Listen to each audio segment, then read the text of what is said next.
Hello everyone, this is Aditi Pal, final year student from AIMS Nagpur. मेरी NEET में rank 4067 थी और मैं गया बिहार से बिलोंग करती हूँ।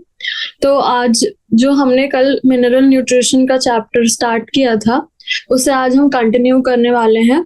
तो हमने पिछले सेशन में मल्टीपल चॉइस क्वेश्चन देखे थे और साथ ही हमने वेरी शॉर्ट आंसर के कुछ क्वेश्चंस देखे थे। तो अब हम आगे के क्वेश्चंस को देखेंगे और सॉल्व करने की कोशिश करेंगे। तो सबसे पहले हमारा क्वेश्चन है, what is the function of leg haemoglobin in the root nodule of a legume. तो हमें पता है कि हमने root nodule of a legume के बारे में पिछले क्लास में पढ़ा था कि root nodule of leguminous plants जो होते हैं उसमें जो है हमारा लेग हीमोग्लोबिन पाया जाता है। तो जो रूट नोड्यूल्स होते हैं उनमें लेग हीमोग्लोबिन पाया जाता है, तो इसका क्या फंक्शन है, ये हमसे ये क्वेश्चन जो है पूछ रहा है। तो सबसे पहले तो root nodules of leguminous plants जो हैं उनमें एंजाइम होता है नाइट्रोजनेस और उसके साथ ही एक पिंक कलर्ड पिगमेंट होता है लेग हीमोग्लोबिन। तो क्योंकि ये पिंक कलर का है इसलिए हमने देखा था कि इसे हम हीमोग्लोबिन के जैसा नाम देते हैं, क्योंकि हमारा हीमोग्लोबिन भी पिंक या रेड कलर्ड पिगमेंट होता है और क्योंकि ये रूट नोड्यूल्स में है यानी सब प्लांट के सबसे डिस्टल पार्ट में है, तो हम लेग हीमोग्लोबिन इसे कहते हैं। तो जो लेग्यूमिनस प्लांट्स होते हैं वो नाइट्रोजन फिक्सेशन में पार्ट लेते हैं। तो नाइट्रोजन फिक्सेशन में पार्ट लेने की वजह से उनके पास नाइट्रोजनेज होता है एक, तो उसके बाद उसके साथ ही जो हमारे पास लेग हीमोग्लोबिन पिगमेंट है पिंक कलर का वो भी इन रूट नोड्यूल्स में पाया जाता है। क्यों? क्योंकि जो ये नाइट्रोजनेस है वो हमारा ऑक्सीजन के प्रेजेंस में फंक्शन नहीं कर सकता है और ये नाइट्रोजनेस ही रिस्पॉन्सिबल है नाइट्रोजन फिक्सेशन के लिए। तो अगर ऑक्सीजन है तो नाइट्रोजनेस फंक्शन नहीं करेगा तो नाइट्रोजन फिक्सेशन नहीं होगा। तो हम ऐसा नहीं चाहते हैं, हम चाहते हैं कि नाइट्रोजनेस जो है वो ऑप्टिमली फंक्शन करे। इसीलिए in root nodules of leguminous plants में लेग हीमोग्लोबिन नाम का पिगमेंट होता है जो नाइट्रोजनेस स्कैवेंजर की तरह एक्ट करता है। तो नाइट्रोजनेस स्कैवेंजर की तरह ये एक्ट करेगा और जो हमारे पास नाइट्रोजनेस की एक्टिविटी को रिटेन करने में हेल्प करेगा, यानी नाइट्रोजन फिक्सेशन हमारा सही से हो पाएगा। जो नाइट्रोजनेस एंजाइम है हमने देखा था कि नाइट्रोजन फिक्सेशन क्या है। नाइट्रोजन फिक्सेशन यानी कि जो एटमॉस्फेयर में नाइट्रोजन है या तो आप उसको अमोनिया में कन्वर्ट कर दीजिए या तो आप उसको नाइट्रेट्स या नाइट्राइट्स में कन्वर्ट कर दीजिए। तो इसको आप नाइट्रिफिकेशन भी बोल सकते हैं और इन सारे प्रोसेसेस को एक साथ आप नाइट्रोजन फिक्सेशन भी बोल सकते हैं। तो इतना हमने देखा था। उसके बाद जो नाइट्रोजनेस एंजाइम है वो एक्सट्रीमली सेंसिटिव टू ऑक्सीजन है, यानी ऑक्सीजन आया तो नाइट्रोजनेस काम नहीं कर पाएगा। तो नाइट्रोजनेस यानी हम कह सकते हैं कि जो नाइट्रोजनेस है वो सिर्फ एनारोबिक कंडीशंस में ही काम करेगा। एरोबिक कंडीशंस में नाइट्रोजनेस अपना काम सही से नहीं कर पाएगा। तो हमें क्या चाहिए? ऑक्सीजन स्कैवेंजर चाहिए। तो ऑक्सीजन स्कैवेंजर यानी ऑक्सीजन को नाइट्रोजनेस के पास बिल्कुल भी नहीं जाने देना है।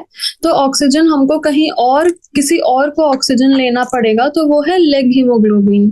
तो ये लेग हीमोग्लोबिन जो है ऑक्सीजन स्कैवेंजर की तरह एक्ट करेगा और क्या करेगा? एनारोबिक कंडीशंस बनाएगा for the nitrogenase enzyme and protects the enzyme from inactivation.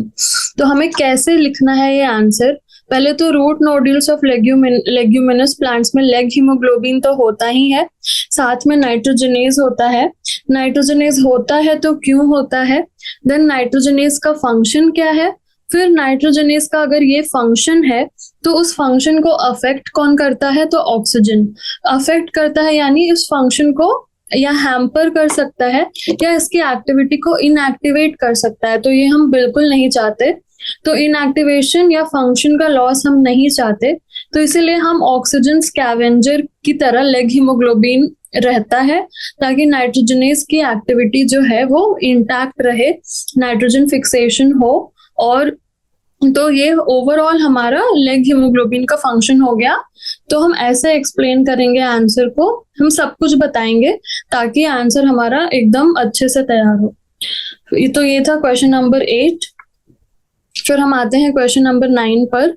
What is common to Nepenthes, Utricularia and Drosera with regard to mode of nutrition. तो हमसे पूछ रहा है, ये 3 प्लांट्स दे रखे हैं और हमसे पूछ रहा है कि इन तीनों में बताइए कि इनके मोड ऑफ न्यूट्रिशन में कॉमन क्या है। तो हमने नेपेंथिस के बारे में तो कल ही पढ़ा था, नेपेंथिस यानी कि पिचर प्लांट, ठीक है। तो ये तीनों जो हैं हमारे इंसेक्टिवोरस प्लांट्स हैं। तो हमने देखा कि प्लांट्स को क्या जरूरत पड़ गई इंसेक्टिवोरस बनने की, इंसेक्ट्स को कंज्यूम करने की एज फूड। तो ये प्लांट्स जो हैं नाइट्रोजन डेफिशिएंट सॉइल में उग रहे हैं, पहली बात तो नाइट्रोजन डेफिशिएंट सॉइल में उग रहे हैं। ऑटोट्रॉफिक तो हैं पर इतने ज्यादा नहीं है कि अपनी सारी डिमांड्स को फुलफिल कर पाए।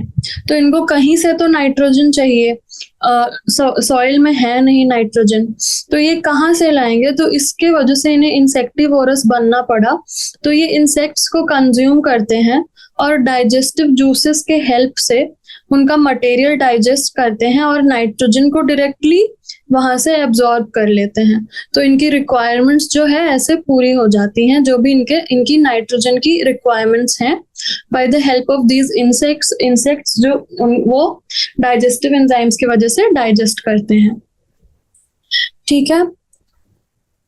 तो हमारे पास इंसेक्टिवोरस प्लांट्स वो प्लांट्स होते हैं जो फीड करते हैं insects for fulfillment of their nutritional requirements। तो अपने न्यूट्रिशनल रिक्वायरमेंट्स के लिए ये इंसेक्ट्स पे फीड करते हैं और इन्हें इसलिए हम इन्हें इंसेक्टिवोरस प्लांट्स कहते हैं। अब एग्जाम्पल्स हैं इनके नेपेंथिस, अर्ट्रिक्युलेरिया एंड ड्रोसेरा। तो हम यानी ऑटोट्रॉफिक यानी खुद का खाना खुद बना सकते हैं ये with the help of sunlight. They still have plant modifications to trap insects, क्योंकि ये कहाँ उगते हैं, ऐसे सॉइल में उगते हैं जहाँ नाइट्रोजन की डेफिशिएंसी है। तो नाइट्रोजन है नहीं सॉइल में, तो ये कहाँ से लाएंगे। तो इनको अब अपने आप को मॉडिफाई करना पड़ेगा ताकि ये इंसेक्टिवोरस बन जाए, इंसेक्ट्स को ये खा लें और इंसेक्ट्स के अंदर का नाइट्रोजन डाइजेस्टिव जूसेस के हेल्प से ये डायरेक्टली यूज कर पाए। So these plants are usually found in growing in soil deficient in nitrogen, where they replenish their nitrogen requirements by trapping insects। तो हमने सीखा क्या कि सॉइल होगा डेफिशिएंट इन नाइट्रोजन, तो यहाँ पे उगेंगे हमारे ऐसे प्लांट्स। तो इनको क्या करना पड़ेगा, अपने आप को मॉडिफाई करना पड़ेगा इनटू इंसेक्टिवोरस। इंसेक्टिवोरस से ये इंसेक्ट्स कंज्यूम करेंगे और इनको नाइट्रोजन मिल जाएगा जो कि यहाँ पे डेफिशिएंट था, तो वो यहाँ से मिल गया। यानी कुछ भी करके प्लांट्स को अडेप्ट करना है अपने आप को वहां पे रहने के लिए। तो सॉइल से तो मिलेगा नहीं नाइट्रोजन फिक्सेशन ये कर नहीं सकते, तो ये क्या करेंगे, अपने आप को मॉडिफाई करेंगे।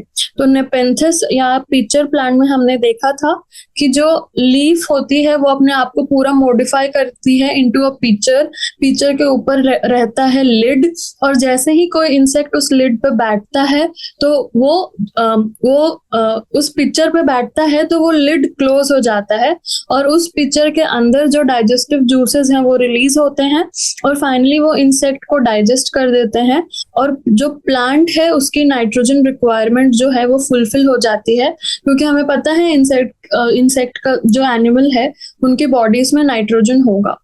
तो ऐसे ये अपने नाइट्रोजन के रिक्वायरमेंट्स को फुलफिल कर लेते हैं आसानी से with modifications like formation of a pitcher, Venus flytrap हुआ हमारा, और Trichuleria and Drosera भी हमारे insectivorous plants हैं। तो ये था हमारे पास क्वेश्चन नंबर 9। अब हम आते हैं क्वेश्चन नंबर 10 पे। Plants with zinc deficiency show reduced biosynthesis of। तो ये हमसे पूछ रहा है कि जो प्लांट्स होते हैं जिंक डेफिशिएंसी जो जिनमें होती है उनमें किस चीज का सिंथेसिस जो है वो कम हो जाता है। तो हमने पढ़ा है, हमने जिंक के यूजेस में पढ़ा है कि जो जिंक है एक माइक्रो न्यूट्रिएंट है। पहली बात तो जिंक माइक्रो न्यूट्रिएंट है, और हमारे पास वो किस चीज के बायोसिंथेसिस में हेल्प करता है, तो it is essential for the synthesis of ऑक्सीन्स। तो जो ऑक्सीन हार्मोन है हमारे पास, फाइटो हार्मोन, उसके सिंथेसिस में हेल्प करता है जिंक, और साथ ही कार्बोक्सिलेजेस को एक्टिवेट करने में हेल्प करता है। तो जिंक के दो काम हो गए हमारे पास, synthesis of auxins and activation of decarboxylases. ठीक है, तो ये दो काम होते हैं हमारे पास जिंक के। तो और साथ ही ये माइक्रो न्यूट्रिएंट है। तो अगर जिंक की डेफिशिएंसी हो जाती है, तो जिंक की डेफिशिएंसी के वजह से हमें क्या क्या देखने को मिलता है प्लांट के अंदर। तो जिंक की अगर डेफिशिएंसी हो गई तो हमें क्या देखने को मिलेगा, शॉर्टेंड इंटरनोड्स एंड लीव्स देखने को मिलेंगे। तो आप देख सकते हैं यहाँ पे शॉर्टेंड इंटरनोड्स हैं और शॉर्टेंड लीव्स भी हैं। साथ ही हमारे पास मॉटल लीफ मिलेगा डिजीज ऑफ सिट्रस। तो हमें लीफ यहाँ पे मॉटल्ड दिख रही है, सिट्रस लीफ, यानी जो लेमन प्लांट की leaves, and khaira disease of rice. तो बिकॉज ऑफ जिंक डेफिशिएंसी हमें खायरा डिजीज ऑफ राइस भी देखने को मिलेगा। तो जिंक डेफिशिएंसी डिजीजेस हमें पता होना चाहिए, shortened internodes and leaf, mottling leaf disease of citrus, and khaira disease of rice. तो जो जिंक की डेफिशिएंसी है, it results in decreased biosynthesis of auxins in plants. तो ऑक्सीन्स अल्टीमेटली हम कह सकते हैं कि ऑक्सीन के नहीं होने की वजह से ये डिजीजेस हो रही हैं, क्योंकि ऑक्सीन की डेफिशिएंसी होगी। क्योंकि जब जिंक की डेफिशिएंसी है तो इनडायरेक्टली हम कह सकते हैं कि because of auxins this diseases are happening. तो यहाँ पे जो होगा, plants with zinc deficiencies show reduced biosynthesis of auxins।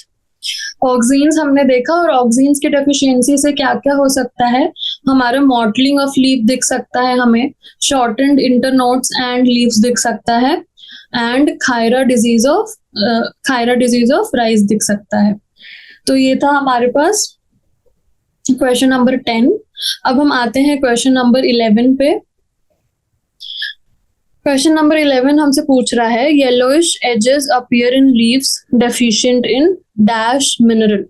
तो कौन सा मिनरल है जिसकी डेफिशिएंसी से हमें येलोइश एजेस दिखते हैं लीव्स के अंदर। तो जो yellowish edges appearing in leaves है, उसको कहते क्या है। तो सबसे पहले हमें समझना है कि डेफिशिएंसी सिम्टम्स आखिर कब आएंगे। तो जो हमारे पास एक मिनरल है, हमें एक एप्रोप्रिएट कंसंट्रेशन में चाहिए। तो एप्रोप्रिएट कंसंट्रेशन में अगर हमें एक मिनरल चाहिए, तो और वो नहीं है हमारे पास, यानी lack of appropriate concentration of essential elements below critical concentration is causes deficiency symptoms. यानी एक क्रिटिकल कंसंट्रेशन हमने तय किया था एक मिनरल का फॉर अ प्लांट, पर उतने में नहीं मिला, उससे कम मिल रहा है वो मिनरल, तो ऑब्वियसली जो हमारा प्लांट है वो डेफिशिएंसी सिम्टम्स को शो करेगा। ये तो हमें समझ में आ रहा है। तो ये होगा डेफिशिएंसी सिम्टम। अब किस मिनरल के डेफिशिएंसी के वजह से जो येलोइश एजेस हैं वो लीव्स में आते हैं। तो येलोइंग ऑफ लीव्स को हम कहते क्या है, yellowing of leaves due to absence और लैक ऑफ क्लोरोफिल, इसे हम कहते हैं क्लोरोसिस। ठीक है, तो क्लोरोसिस हो गया हमारे पास yellowing of leaves due to absence of और लैक ऑफ क्लोरोफिल। तो जो ये पूछ रहे हैं yellowish edges appearing in leaves, इसको ये यहाँ पे डायरेक्टली क्लोरोसिस लिख सकते हैं, क्लोरोसिस ऑफ लीव्स। क्या पता आपको येलोइश एजेस पता है और आपको पता नहीं कि उसको क्लोरोसिस बोलते हैं, तो भी आप ये क्वेश्चन आंसर नहीं कर सकते। तो टर्म्स हमें पता होने चाहिए कि किसको क्या बोलते हैं। तो yellowing of leaves due to absence और lack of chlorophyll is referred to as chlorosis. तो यहाँ पे हमें पता चल गया कि ये क्लोरोसिस ऑफ लीव्स भी दे सकते थे क्वेश्चन में। तो it is caused by deficiency of elements like, यहाँ पे हमारे पास nitrogen, potassium, magnesium, sulphur, iron, manganese, zinc and molybdenum है। तो हमारे पास इतने सारे एलिमेंट्स दे रखे हैं, इन सबकी डेफिशिएंसी की वजह से ये बोल रहे हैं कि क्लोरोसिस हो सकता है। तो यहाँ पे किसकी डेफिशिएंसी की वजह से हो रहा है? तो यहाँ पे हमारे पास जो पोटेशियम है उसकी डेफिशिएंसी की वजह से हो रहा है। तो जो पोटेशियम है, it is required in abundance in the root tips, meristematic tissues, leaves and buds. और ये क्या करता है कि it helps in maintaining anion cation balance and turgidity in the cells, activation of enzymes, etc. And its deficiency causes marginal or apical yellowing of leaves. तो जो margins हैं या edges हैं, तो उसकी येलोइंग, जो टिपिकल येलोइंग होती है मार्जिन्स और एजेस की, वो करवाने के लिए जो रिस्पॉन्सिबल होता है that is deficiency of potassium. Because क्यों? Potassium is required in abundance in the root tips में। पहले तो रूट टिप्स में चाहिए, मेरिस्टेमेटिक टिश्यूज में चाहिए, लीव्स में चाहिए और बड्स में भी चाहिए। और यहाँ पे किस चीज में हेल्प कर रहा है पोटेशियम?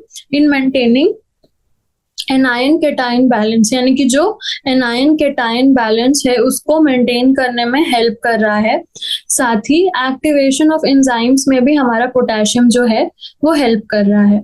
और इसी के वजह से, क्योंकि मोस्टली ये एपिकल पार्ट्स में प्रेजेंट रहता है, तो एपिकल और मार्जिनल जो हमारे पास येलोइंग ऑफ लीव्स दिखाई दे रही है इस प्लांट में, तो हम देख सकते हैं इस लीफ में कि हमारे पास जो मार्जिन्स हैं, हमें दिख रहा है कि बीच में तो हमें ग्रीन कलर दिख रहा है, फिर भी बीच में हमें ग्रीन कलर दिख रहा है।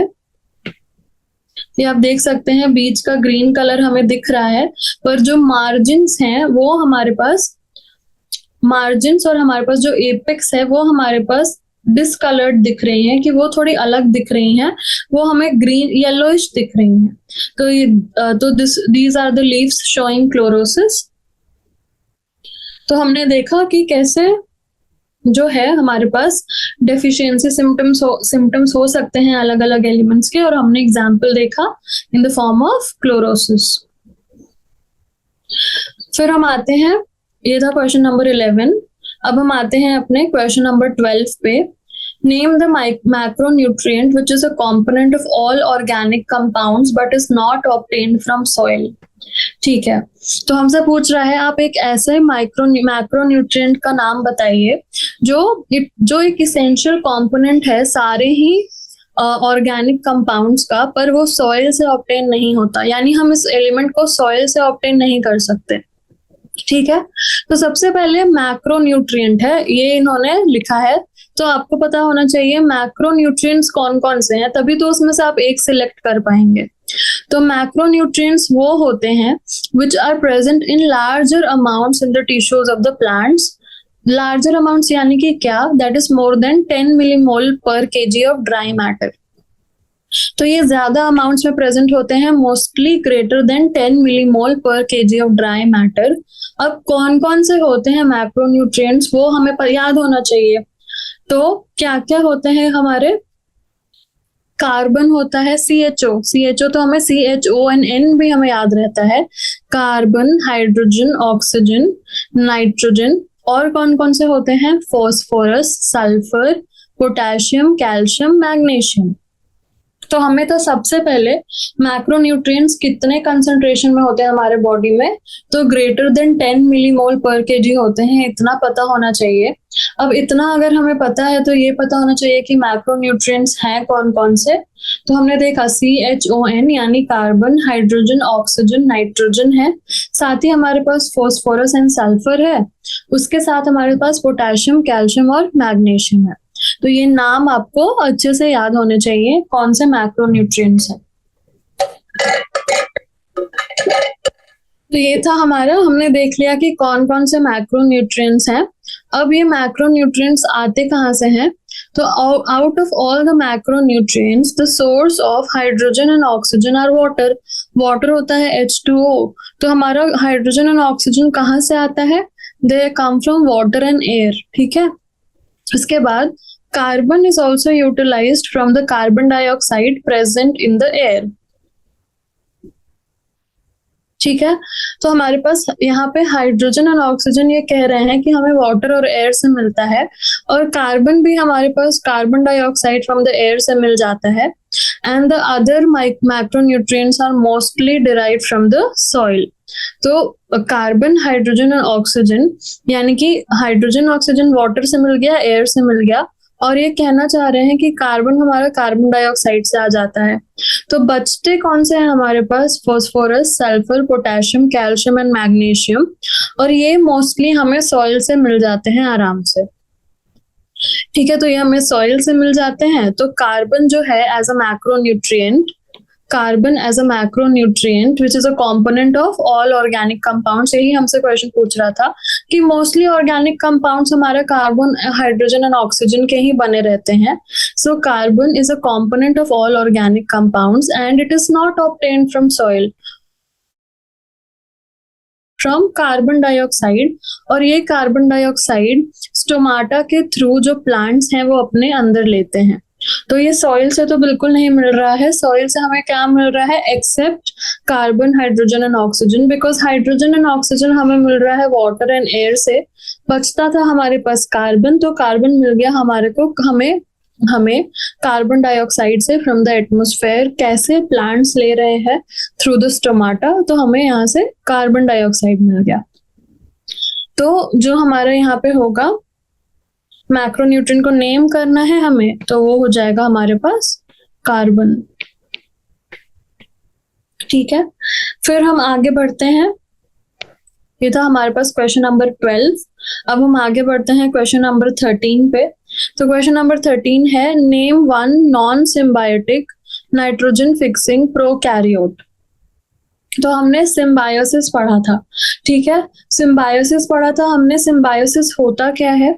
तो सिम्बायोसिस को हम एक्सप्लेन कर सकते हैं, एक एसोसिएशन है। आपको अगर सिम्बायोसिस नहीं पता होगा तो आपको नॉन सिम्बायोटिक कैसे पता होगा?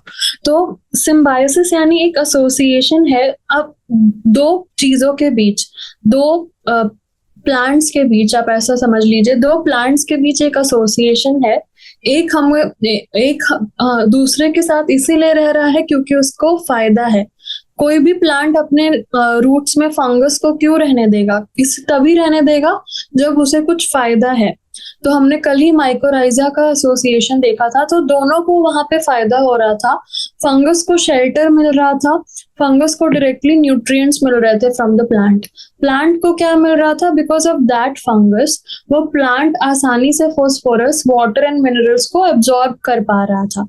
तो आपने देखा दोनों को कहीं ना कहीं फायदा हो रहा है, तभी दोनों साथ हैं। तो इस एसोसिएशन को हम सिम्बायोसिस कहते हैं कि each organism living together, it is an association of two organisms where each organism is benefiting from the other, that's why they are together, otherwise साथ में कोई क्यों रहता है अगर कोई फायदा ना हो? तो फिर ये हुआ हमारा सिम्बायोसिस। तो अब नॉन सिम्बायोटिक हमें बताना है, types of nitrogen fixing organisms क्या क्या होते हैं। तो बैक्टीरिया होता है और साइनोबैक्टीरिया। तो बैक्टीरिया एंड साइनोबैक्टीरिया जो है हमारे पास, they take part in nitrogen fixation. तो नाइट्रोजन फिक्सेशन में ये पार्ट लेते तो हैं, पर ये फ्री लिविंग भी हो सकते हैं और सिम्बायोटिक। और हमें कौन सा चाहिए? हमें तो सिम्बायोटिक नहीं चाहिए अभी, हमें चाहिए नॉन सिम्बायोटिक वाले। ये हमसे क्वेश्चन पूछ रहा है कि आप non symbiotic nitrogen fixing prokaryote का नाम बताइए। तो हमें नॉन सिम्बायोटिक वाले बताने हैं। तो बैक्टीरिया एंड साइनोबैक्टीरिया होते हैं। अब हमें नॉन सिम्बायोटिक बताना है, प्रोकैरियोट, दैट आल्सो प्रोकैरियोट। तो non symbiotic nitrogen fixing prokaryote हमारा एग्जांपल है अजोटोबैक्टर। तो अजोटोबैक्टर जो है वो हमारा नॉन सिम्बायोटिक है एंड फ्री लिविंग। हमने कल पढ़ा था कि आप मेज को सो करने से पहले अजोटोबैक्टर सॉइल में डाल दीजिए। क्यों डालेंगे हम? क्योंकि ये free living nitrogen fixing bacteria है, किसी के एसोसिएशन में नहीं रहता। तो आप इसको डाल देंगे तो नाइट्रोजन का रिप्लेनिशमेंट हो जाएगा सॉइल के अंदर, तो आपकी जो क्रॉप की यील्ड है वो और अच्छी होगी। तो इसीलिए हम अजोटोबैक्टर को डालेंगे इन द सॉइल। तो ये यहाँ से हमें पता चला कि नॉन सिम्बायोटिक यानी free living nitrogen fixing prokaryote का नेम हमें लिखना था, तो वो है अजोटोबैक्टर। फिर हम आते हैं, क्वेश्चन नंबर 14 है कि जो राइस फील्ड्स होती हैं they produce an important green house gas, हमें उसका नाम बताना है। तो जो राइस फील्ड्स हैं, एक इम्पॉर्टेंट ग्रीन हाउस गैस जो प्रोड्यूस करती हैं वो है मीथेन। अब ये मीथेन राइस फील्ड्स के अंदर कहाँ से आ रहा है? एक्चुअली राइस फील्ड्स और मीथेन का क्या कनेक्शन है? तो नेम इट में तो हमने मीथेन को नेम कर दिया। अब हम सोचेंगे कि ये राइस फील्ड्स में मीथेन आया कहाँ से एक्चुअली। तो जो राइस फील्ड्स हैं दे आर यूजुअली फ्लडेड। हमने देखा है काफी सारे पिक्चर्स में कि फ्लडेड होती हैं राइस फील्ड्स और हम क्रॉप्स को सो करते हैं इन द फील्ड। तो फ्लडेड होने के वजह से it cuts off oxygen supply to the soil organic matter. जाहिर सी बात है, अगर पूरा पानी होगा तो हमारे पास ऑक्सीजन सप्लाई नहीं जाएगी to the soil organic matter, और उसके रिजल्ट में क्या होगा, जो माइक्रोब्स होंगे सॉइल के अंदर they will start performing anaerobic fermentation. अब हर किसी को तो जिंदा रहना है, ऑक्सीजन नहीं मिल रहा है तो वो मर नहीं जाएगा, वो एनारोबिक फर्मेंटेशन करना शुरू कर देगा। वहां पे जो बैक्टीरिया है, जो भी है हमारे पास बैक्टीरिया, उससे क्या होगा, this process will release a lot of methane. और इस प्रोसेस, इस एनारोबिक फर्मेंटेशन की वजह से बहुत सारा हमारे पास मीथेन रिलीज होगा। एंड हमें पता है कि methane is a green house gas that corresponds to 6 to 29% of the annual anthropogenic methane emission. यानी कि ये राइस फील्ड जो हैं हमारे पास 6 to 29% कंट्रीब्यूट कर रही हैं to the green house effect. कैसे? क्योंकि methane is a green house gas, और मीथेन इमिशन का इतना बड़ा कारण है, हो रही है हमारी राइस फील्ड्स, क्योंकि वो फ्लडेड रहती हैं, सॉइल तक ऑक्सीजन नहीं पहुंच पाता, एनारोबिक फर्मेंटेशन होता है, एनारोबिक फर्मेंटेशन होता है तो मीथेन प्रोड्यूस होता है। Methane is a green house gas, it will cause green house effect and global warming. तो हमारा ग्लोबल वार्मिंग तो हमारा राइस फील्ड से ही आ रहा है, 6 to 29%। तो ये था हमारे पास क्वेश्चन नंबर 14। अब हम आगे बढ़ते हैं क्वेश्चन नंबर 15 पे। हमें इस इक्वेशन को कंप्लीट करना है, that is for reductive ammunition. तो अब जिसने रिडक्टिव एमिनेशन छोड़ के गया होगा वो तो ये क्वेश्चन देख के ही घबरा जाएगा और इसे छोड़ के चला जाएगा, तो छोड़ के आ जाएगा। तो रिडक्टिव एमिनेशन क्या है? नाम से आप देखिए, रिडक्शन हो रहा है और एमिनेशन हो रहा है। तो reductive ammunition is the process in which ammonia reacts with alpha ketoglutaric acid. तो ये अमोनिया है, इसने अल्फा कीटोग्लूटारिक एसिड के साथ रिएक्ट किया।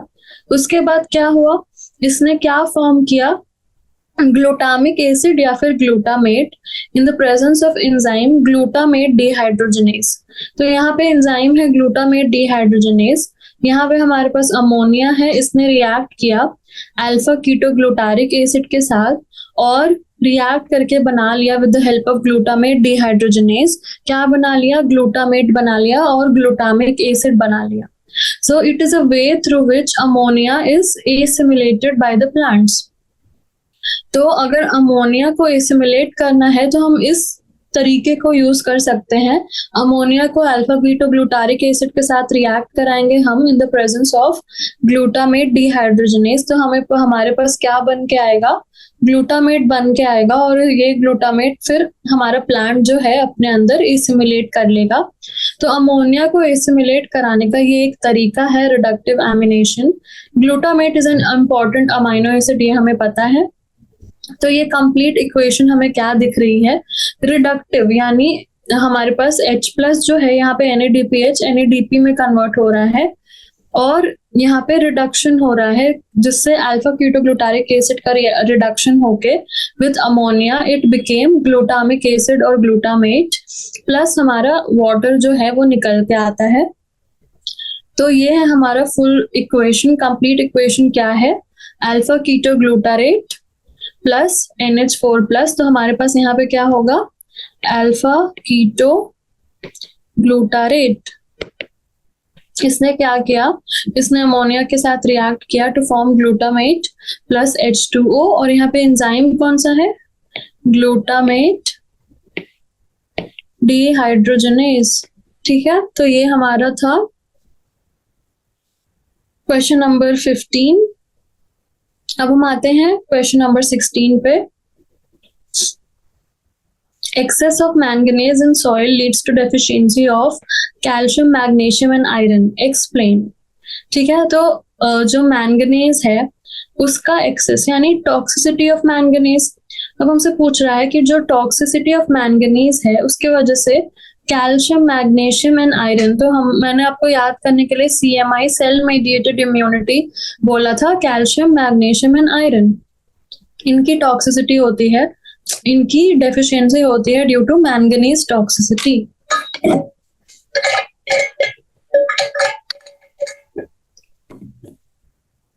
तो जो माइक्रो न्यूट्रिएंट्स होते हैं अगर ये लार्ज अमाउंट्स में प्रेजेंट होते हैं, that is above their critical concentration, तो इससे उनकी टॉक्सिसिटी हो जाती है। तो यहाँ पे मैंगनीज टॉक्सिसिटी हो रही है। तो जो मेन इफेक्ट होता है इस टॉक्सिसिटी का, that the uptake of other elements are affected. इस एलिमेंट के एक्सेस होने के वजह से दूसरे एलिमेंट्स का अपटेक ही नहीं हो पा रहा है, ऐसा होता है। तो यहाँ पे मैंगनीज से किसका किसका होता है? CMI, calcium, magnesium and iron. तो क्या क्या इफेक्ट्स होते हैं हमने कल की क्लास में भी देखा था कि it will compete with iron and magnesium for uptake which results in reduction of their uptake। Uptake ही नहीं होने देंगे आयरन एंड मैग्नीशियम का।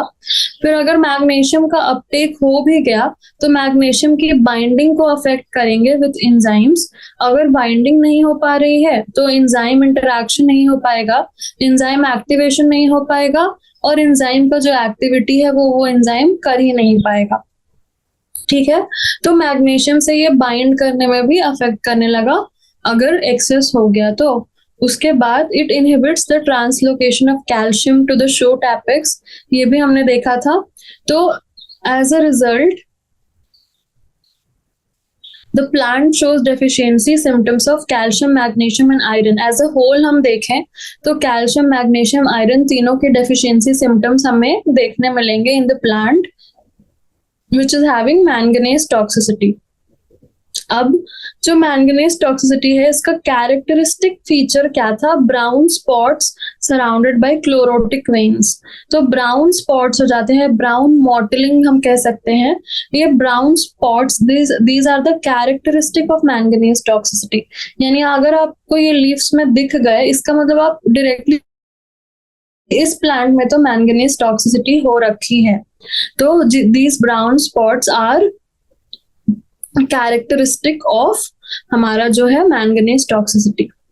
तो ये था हमारे पास क्वेश्चन नंबर 16। अब हम आगे बढ़ते हैं हम शॉर्ट आंसर टाइप क्वेश्चंस पे। तो हमारे पास जो शॉर्ट आंसर टाइप क्वेश्चंस हैं उसमें पहला क्वेश्चन है, how is sulphur important for plants and name the amino acids in which it is present. तो अभी तक हमने सल्फर के बारे में कुछ भी नहीं पढ़ा, तो इस क्वेश्चन के थ्रू हम चलिए सल्फर के बारे में पढ़ते हैं। एक चीज हमने पढ़ी है कि सल्फर इज अ मैक्रोन्यूट्रिएंट। अभी जो हमने मैक्रोन्यूट्रिएंट्स के नाम याद किए तो सल्फर इज अ मैक्रोन्यूट्रिएंट। और हमने क्या देखा था फर्स्ट MCQs में कि it is an immobile element, कि ये इधर से उधर नहीं जाता, जिस जगह पे है उधर ही रहता है, यानी it is an immobile element. Now हम क्या देखेंगे कि इसके क्या फंक्शंस हैं। ठीक है, तो फंक्शंस हैं इसके कि it is a main constituent of coenzymes, vitamins and ferredoxin. तो जो सल्फर है ये बहुत सारे कोएंजाइम्स वाइटामिन्स, एग्जाम्पल भी दिया है हमें बायोटीन एंड थायमीन। तो जो बायोटीन एंड थायमीन है उसका कॉन्स्टिट्यूएंट है सल्फर। इसके साथ साथ ferredoxin, ferredoxin is a iron sulphur protein, FeS। FeS से आप याद रखिए, तो आयरन सल्फर प्रोटीन है तो जाहिर सी बात है सल्फर है उसमें। बायोटीन एंड थायमीन में भी सल्फर होता है। साथ ही साथ हमारे पास it is a constituent of coenzymes, तो काफी सारे कोएंजाइम्स है जिनका कॉन्स्टिट्यूएंट कौन है, तो सल्फर इनका कॉन्स्टिट्यूएंट है। और ये फेरेडॉक्सिन हमने फोटोसिंथेसिस में देखा था, तो it is important in electron transfer in photosynthesis. तो जो फोटो सिस्टम्स हैं जिसमें वेरियस हमारे पास कंपोनेंट्स होते हैं, उन फोटो सिस्टम्स का एक पार्ट है हमारे पास ferredoxin, and ferredoxin is an iron sulphur protein. तो एक तो हमें ये समझ में आया कि फेरेडॉक्सिन का कॉन्स्टिट्यूएंट है sulphur, which is an iron sulphur protein and it takes part in photosynthesis. दूसरा हमारा कोएंजाइम्स का पार्ट है, एंड तीसरा हमारा वाइटामिन्स का पार्ट है, for example biotin and thiamine. तो हम अगर यहाँ पे देखें तो हमने ये कवर कर लिया, कोएंजाइम्स, वाइटामिन्स एंड फेरेडॉक्सिन। उसके साथ साथ हमारे पास जो सल्फर है, हमें पता है कि जो प्रोटीन्स होते हैं उसमें डाइसल्फाइड ब्रिजेस होते हैं। हमने इम्यूनोग्लोबुलिन्स का भी स्ट्रक्चर पढ़ा है, तो हमें पता है कि सल्फर के वजह से वो दोनों चेन्स जो हैं एक दूसरे से ज्वाइंट रहती हैं। अब अगर सल्फर ही नहीं रहेगा तो ये दोनों चेन्स एक दूसरे से ज्वाइन कैसे होंगी? तो it plays a major role in forming tertiary and quaternary structure of proteins। ये तो बहुत इंपॉर्टेंट हो गया, क्योंकि अगर इंजाइम का टर्शरी, ये प्रोटीन का टर्शरी और क्वाटरनरी स्ट्रक्चर नहीं बनेगा तो हमारा इंजाइम्स का एक्टिव साइट कैसे बनेगा और कैसे इंटरेक्शन होगा, और ओवरऑल हमारा प्रोटीन्स का फंक्शन कैसे होगा without quaternary and tertiary and quaternary structure. So protein folding में भी हमारा जो है, प्रोटीन फोल्डिंग में भी हमारा सल्फर का बहुत ही इंपॉर्टेंट काम है। फिर हमें बताना है कि name the amino acids in which it is present. तो अमाइनो एसिड्स जिसमें सल्फर प्रेजेंट होता है, they are cysteine and methionine. तो हमारे पास सिस्टीन और मिथियोनिन के अंदर जो है सल्फर प्रेजेंट रहता है। So we had to name, तो हमने नेम कर दिया सिस्टीन एंड मिथियोनिन। ठीक है, तो आप इसको CSM से याद रख सकते हैं कि सल्फर प्रेजेंट होता है सिस्टीन और मिथियोनिन के अंदर। ठीक है, CSM, sulphur present in cysteine and methionine. So ये था हमारा क्वेश्चन नंबर 1। इसी के साथ हम आगे बढ़ते हैं, क्वेश्चन नंबर 2 देखते हैं। सो क्वेश्चन नंबर 2 है, how are organisms like Pseudomonas and Thiobacillus of great significance in nitrogen cycle. तो जो नाइट्रोजन साइकिल है, अब हमने नाइट्रोजन साइकिल जो है वो भी एक भी बार नहीं पढ़ा इस चैप्टर में अभी तक। तो जो नाइट्रोजन साइकिल है, ये हमें सिस्टीन और मिथियोनिन का थोड़ा स्ट्रक्चर बताया गया है। तो आप यहाँ पे सल्फर देख सकते हैं, और प्रोटीन फोल्डिंग तो हमें पता है, जो बॉन्ड्स बनते हैं in between tertiary and quaternary structures, तो हमें डाइसल्फाइड ब्रिजेस पता है। तो अब हमें देखना है किसके बारे में, तो नाइट्रोजन साइकिल के बारे में। तो नाइट्रोजन साइकिल क्या है? नाइट्रोजन साइकिल है एक, ठीक है। तो सर्कुलेशन हो रहा है नाइट्रोजन का between living organisms and the biosphere. तो जो लिविंग ऑर्गेनिजम्स है और बायोस्फेयर है, उनके बीच नाइट्रोजन का सर्कुलेशन को हम कहते हैं nitrogen cycle.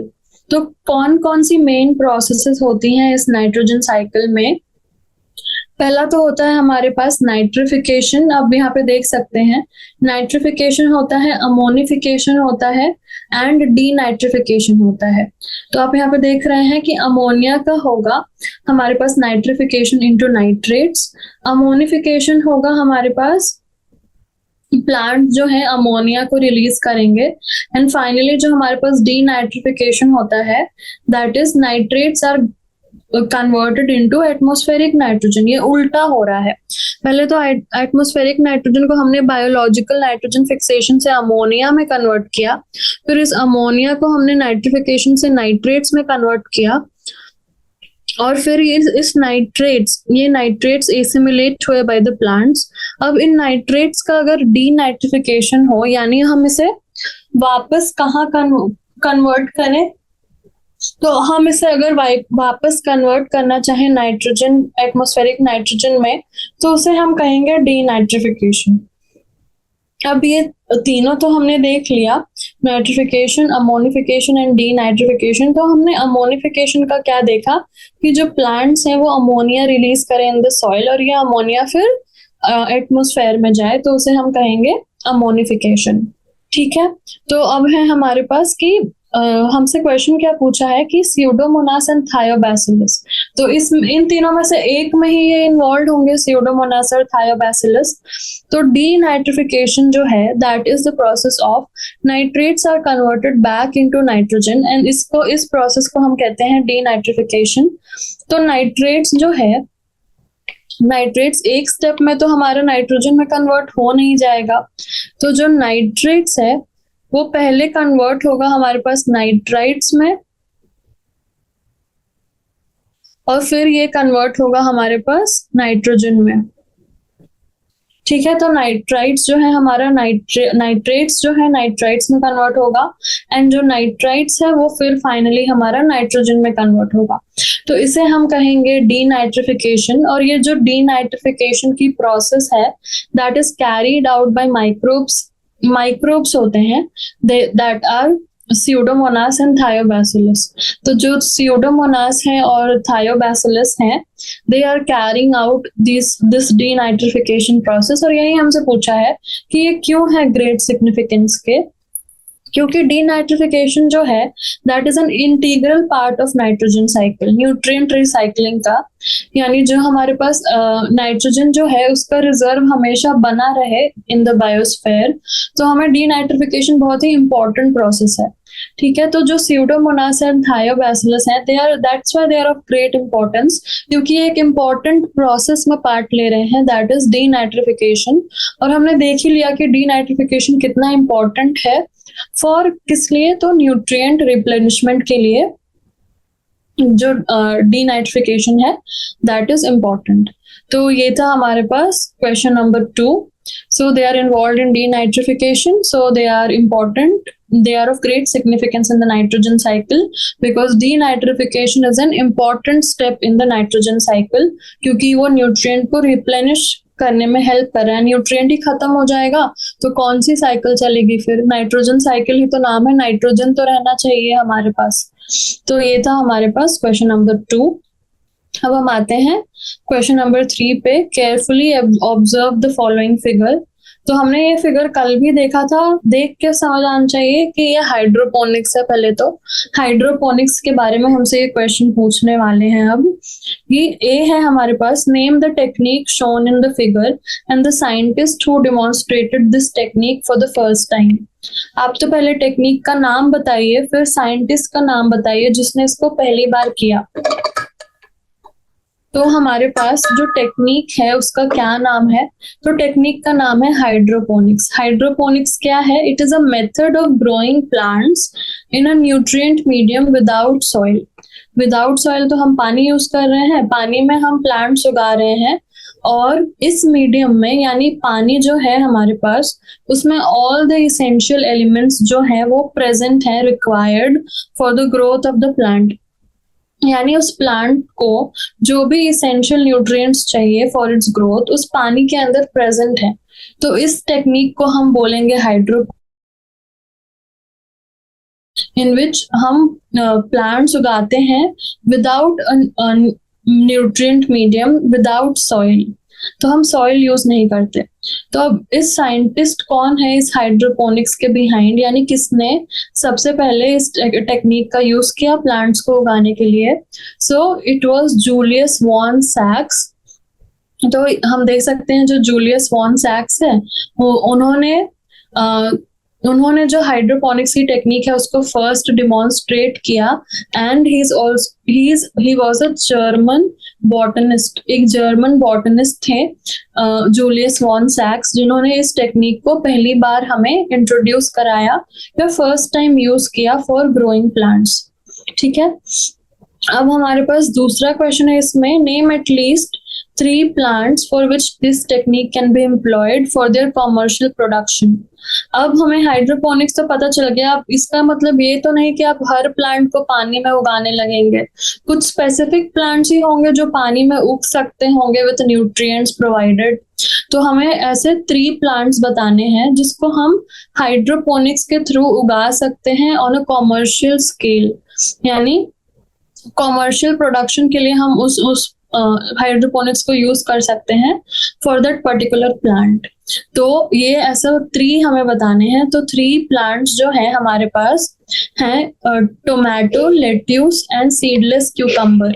So tomato, lettuce and seedless cucumber को हम थ्रू हाइड्रोपोनिक्स जो है उगा सकते हैं। ऐसे हम हर प्लांट को ऐसे पानी में नहीं उगा सकते, कुछ स्पेसिफिक प्लांट्स हैं। तो 3 का एग्जाम्पल हमें देना था, तो हम दे सकते हैं tomato, lettuce and seedless cucumber. ठीक है, तो ये था हमारे पास part B. Then what is the significance of aerating tube and feeding funnel in this setup.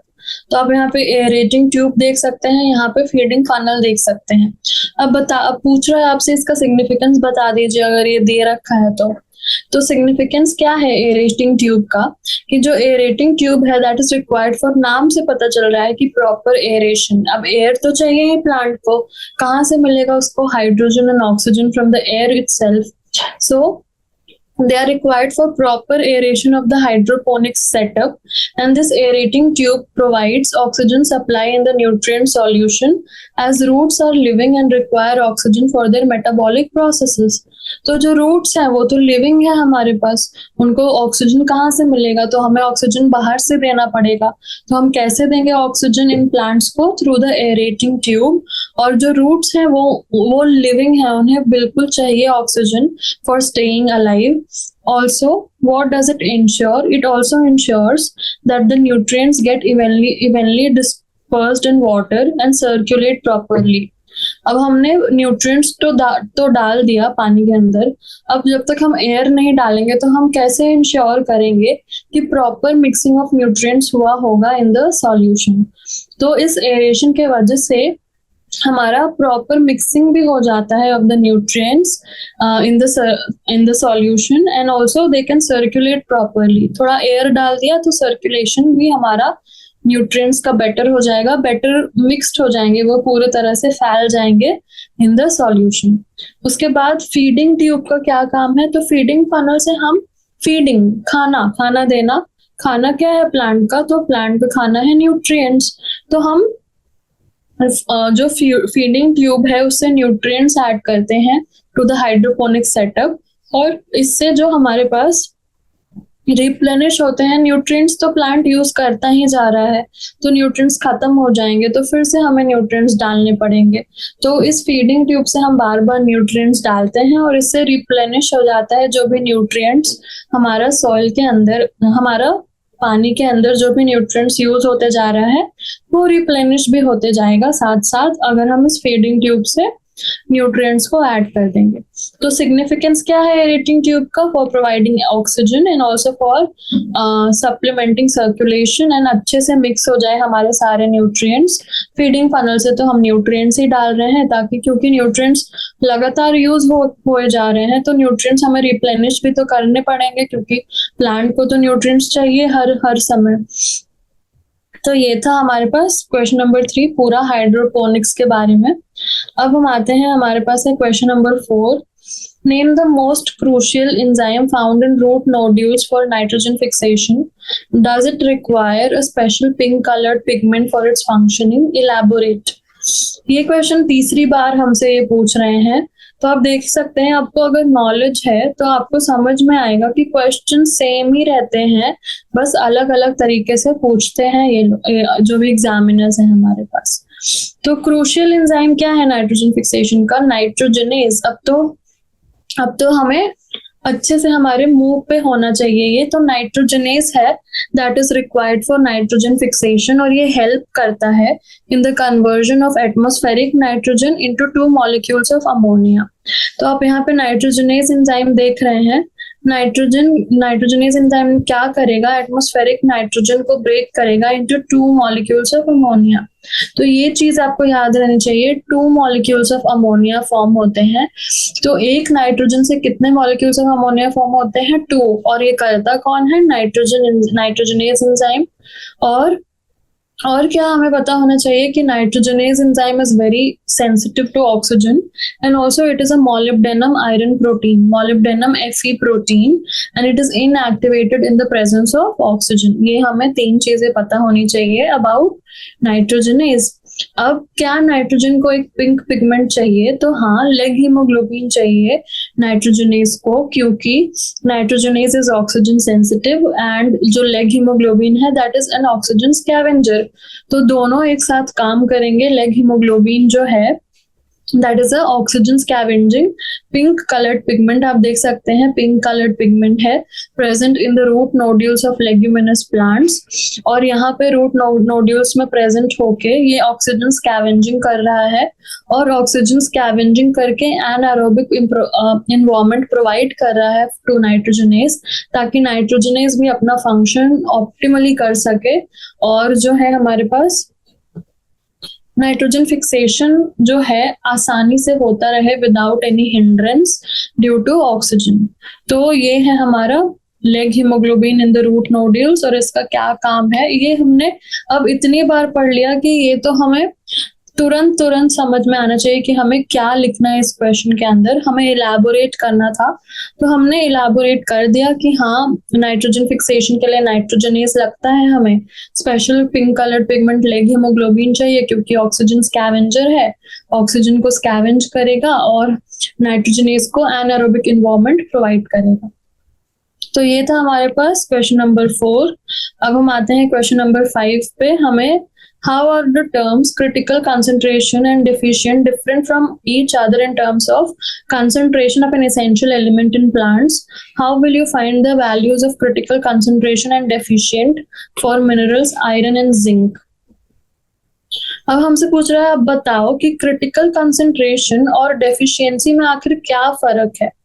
ठीक है, तो क्रिटिकल कंसंट्रेशन मैंने बताया था कि इसके नीचे तो आप जा ही नहीं सकते, इसके नीचे प्लांट ग्रोथ रिटार्ड हो जाएगा, तो उसको हम बोलेंगे क्रिटिकल कंसंट्रेशन। तो एक पर्टिकुलर कंसंट्रेशन डिसाइडेड है कि इससे कम अगर हो गया कंसंट्रेशन, तब तो प्लांट जो है वो जिंदा रह पाएगा, पर उसकी ग्रोथ जो है वो रिटार्ड हो जाएगी। तो this is referred to as critical concentration. अब दूसरी चीज ये है कि डेफिशिएंसी का क्या मतलब है फिर। तो डेफिशिएंसी यानी क्रिटिकल के नीचे आप ऑलरेडी जा चुके हैं, तो deficiency refers to the condition in which the concentration of the element is below critical. आप बिलो क्रिटिकल जा चुके हैं, यानी अब तो आपको कॉन्सिक्वेंसेस फेस करने पड़ेंगे। क्रिटिकल तो मिनिमम चाहिए था आपको, अगर आप उसके नीचे भी चले गए तो आप डेफिशिएंसी वाले स्टेज में आ चुके हैं, और अगर आप डेफिशिएंसी वाले स्टेज में आ चुके हैं तो आपको साइंस एंड सिम्टम्स देखने को मिलेंगे। अब हम डिटरमाइन कैसे कर सकते हैं क्रिटिकल कंसंट्रेशन। तो जो क्रिटिकल कंसंट्रेशन है हम उसको हाइड्रोपोनिक्स से डिटरमाइन कर सकते हैं। तो हम प्लांट को इमर्स करते हैं इन न्यूट्रिएंट सॉल्यूशन, और elements were added, substituted and removed in varying concentration. यानी आपने एलिमेंट्स को ऐड किया, फिर आपने सब्स्टिट्यूट किया और फिर रिमूव किया, तो हमें आइडियल मिनरल सॉल्यूशन देखने को मिला। तो हम देखते हैं कि हम कैसे करेंगे। हम डिफरेंट हाइड्रोपोनिक सेटअप्स को यूज करेंगे, और जो न्यूट्रिएंट सॉल्यूशन है हम उसको इंक्रीजिंग कंसंट्रेशन ऑफ आयरन में रखेंगे, keeping the concentration of other elements constant. तो अगर हम आयरन का पता करना चाहते हैं तो हम आयरन के डिफरेंट कंसंट्रेशंस वाला हाइड्रोपोनिक सॉल्यूशन लेंगे, अलग अलग कंटेनर्स, और उसमें आयरन की अलग अलग कंसंट्रेशंस को डालेंगे। उसके बाद हम बाकी एलिमेंट्स को कांस्टेंट रखेंगे, क्योंकि हमें जो स्टडी करना है हम उसी पे ध्यान देंगे। तो हम बाकी एलिमेंट्स को कांस्टेंट रख रहे हैं और आयरन की कंसंट्रेशन धीरे धीरे बढ़ा रहे हैं या चेंज कर रहे हैं। और जो अदर कंडीशंस है of light, aeration and the type of plant, तो हम अदर कंडीशंस को बिल्कुल कांस्टेंट रख रहे हैं क्योंकि हमें बस आयरन को का देखना है क्रिटिकल कंसंट्रेशन। उसके बाद हम देखेंगे the growth of plants in different setups with respect to a particular parameter must be recorded every day. तो हम ग्रोथ को मेजर करेंगे, एक ही पैरामीटर हम चूज करेंगे और उसी को हम जज करेंगे इन एवरी प्लांट, एंड हम रिकॉर्ड करेंगे हर दिन इस चीज को। इससे क्या होगा कि after a set period of time the specific concentration of iron in the hydroponic setup with the plants showing stunted growth must be recorded।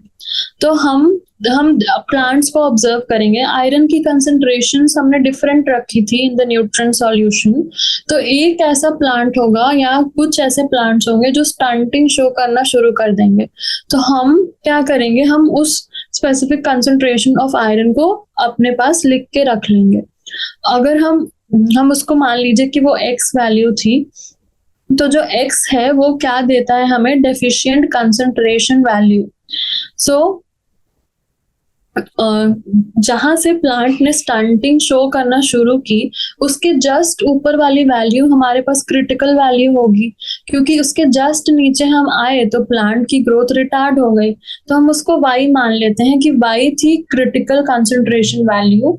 तो उस प्लांट में जहां पे स्टंटिंग हमने ऑब्जर्व करना शुरू किया, एक तो हम उसको नोट करेंगे, उसको नाम देंगे x, वो हो जाएगा हमारे पास बिलो क्रिटिकल कंसंट्रेशन, एंड उसके जस्ट ऊपर वाली वैल्यू यानी उससे जस्ट ज्यादा कंसंट्रेशन वाला जो हमारे पास हाइड्रोपोनिक्स सॉल्यूशन होगा, that will be the one जो हमारा क्रिटिकल कंसंट्रेशन हो जाएगा। सो ऐसे हम करेंगे कि एलिमेंट्स को ऐड करेंगे, सब्स्टिट्यूट और रिमूव कर सकते हैं इन वैरिंग कंसंट्रेशंस। एंड ये जो हाइड्रोपोनिक्स सेटअप हमने देखा था कि एक हमें न्यूट्रिएंट सॉल्यूशन यूज करते हैं, वो हम कर सकते हैं। और हमने स्टेप्स एक एक करके देखे कि हम डिफरेंट हाइड्रोपोनिक सेटअप्स को यूज करेंगे एंड देन न्यूट्रिएंट सॉल्यूशन को हम वैरिंग कंसंट्रेशंस में लेंगे, बाकी सबको कांस्टेंट रखेंगे और हर एक प्लांट में ऑब्जर्व करेंगे, और जहां से स्टंटेड ग्रोथ शुरू हो रही है उसको हम क्या ले लेंगे, just below the critical concentration, यानी उसके ऊपर वाली value just above critical concentration होगी, जस्ट अबव डेफिशिएंट कंसंट्रेशन होगी, तो उसे हम क्रिटिकल कंसंट्रेशन का नाम दे देंगे। तो ऐसे हम क्रिटिकल कंसंट्रेशन एंड डेफिशिएंट का हम जो है वैल्यूज पता कर सकते हैं बाय यूजिंग हाइड्रोपोनिक सेटअप। तो आज हमने क्वेश्चन नंबर 5 तक किया। हमने कई नई चीजें सीखी जो हमने पिछले क्लास में नहीं सीखी थी। तो क्वेश्चंस के थ्रू आप एक तरह से पूरा चैप्टर पढ़ सकते हैं, और इन्हीं छोटी छोटी चीजों से आपको एमसीक्यूज आते हैं। तो आगे हम long answer type questions next session में करेंगे।